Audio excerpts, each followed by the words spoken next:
হচ্ছে একদম আমার অনেক দিনের একটা স্বপ্ন ছিল, আমি একটা কলা গাছ লাগাবো, সেই কলা গাছের পাতা দিয়ে একটা মাছ এইভাবে করে পোড়াবো।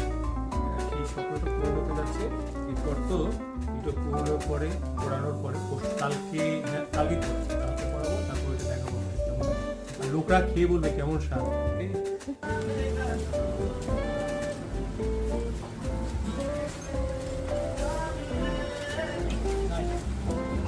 Yummy?